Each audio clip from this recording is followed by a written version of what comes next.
안녕하십니까. 시흥시의원 이상훈입니다.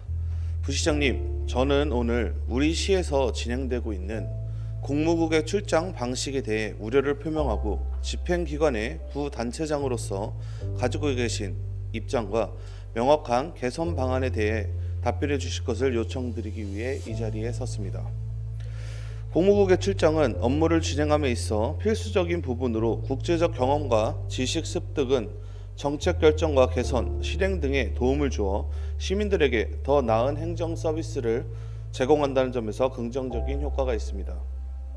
이러한 이유에서 저 역시 공무국의 출장의 기회를 넓히는 것에 동의하고 있으며 관계 부서에서 관련 사업을 더욱 확대하고 전문화할 것을 적극 독려하고 있습니다. 하지만 우리 시 공무국의 출장 업무 처리 방식은 객관적 시각에서 개선이 필요한 부분이 상당하다고 판단됩니다. 일단 공무국의 출장의 예산에 대해 살펴보겠습니다. 예산에는 단일 예산주의라는 원칙이 있습니다. 모든 세입과 세출은 단일한 예산에서 편성되어야 한다는 원칙입니다. 원칙은 필수적인 예배를 제외하고는 기본적으로 지켜져야 합니다. 하지만 우리 시의 국외 출장 여비는 행정과 예산, 특별회계 예산, 예산 법무과 예산 등으로 나뉘어져 각각 다른 주머니에서 집행되고 운영되고 있습니다. 부시장님께서는 공무국의 출장 심사위원회의 위원장이십니다. 즉, 시흥시 공무국의 출장을 통합적으로 파악하고 관리, 심사해야 할 의무가 있습니다. 모든 부서의 국외 출장 내역을 파악하신다는 것은 물리적으로도 불가능하지만 적어도 심사위원회에 보좌하는 행정과에서 업무를 제대로 추진하고 있는지 점검은 하셔야 될 것입니다. 제가 2023년부터 24년 10월 말까지 관계부서에서 제출된 공무국의 출장 내역을 확인해 본 결과 업무 및 성과 유공 사유로 2년 연속 공무국의 출장을 다녀온 공무원 60여 명에 이릅니다. 이 중 3번 이상 다녀온 공무원 13명, 4번 이상 1명, 심지어 9번을 다녀온 대상자도 있습니다. 위법하고 부당한 절차에 의한 출장이라고 생각하지 않습니다. 9번을 가야 할 만큼 실제적이고 시흥시에 대한 성과를 기여한 공무원도 계셨을 수 있습니다. 그러나 예산적으로도 국외 출장 심사에서도 제대로 관리되지 않고 있는 공무국외 출장은 대내외적으로 그 정당성을 의심받을 수 있습니다. 이 말씀을 드린 이유는 예산법무과의 국제화 여비 예산의 의구심 때문입니다. 공무 출장 여비 예산 중 예산법무과의 예산은 간주 예산으로 편성되어 있습니다. 간주 예산이란 예산 성립 이후 국가 또는 경기도로부터 교부받는 보조금, 지방교부세 등의 경비를 집행하기 기관에서 예산 승인된 것으로 간주하여 처리하는 제도입니다. 이는 긴급한 예산 집행을 가능하게 하고 의회의 사후 보고를 통해 예산의 적기 집행을 촉진하는 역할을 합니다. 그러나 간주 처리는 법적으로 인정되는 제도가 아니며 모든 예산은 의회의 심의와 의결을 받아야 한다는 원칙을 넘어 지방자치단체의 예산 집행 재량권만을 확대하고 행정 편의주의만을 강조할 수 있다는 면에서 긴급하게 사용해야 할 예산을 집행할 필요가 있는 사업에 대해서만 최소한으로 활용되어야 합니다. 2024년 2월 2일 예산본부과에서 의회 사무국에 2023년도 간주예산 편성 결과 제출이라는 공문을 송부하였습니다.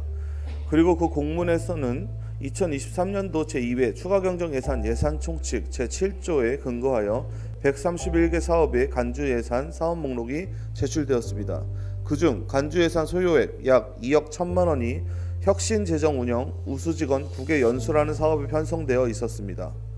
부시장님, 과연 우수직원의 국외 연수를 위한 국제화 여비가 시민의 대표인 의회 예산 심의를 거치지 않아야 할 만큼 긴급히 집행되어야 할 사업입니까? 심지어 예산 총칙의 규정에는 간주 예산을 의회에 사후 보고하게 되어 있음에도 예산법무과는 공문의 제출로 가름하고 있습니다. 예산 편성 후에는 어땠을까요? 유공 직원으로 선발된 기준과 성과가 무엇인지 관계부서의 자료를 받아보았습니다. 공영개발특별회계 업무 총괄, 공기업 도시공사 집행관리 회계 담당, 고향사랑기부제도 운영, 예산 집행 지원 시스템 운영. 부시장님, 방금 나열드린 것이 성과입니까? 담당 업무입니다.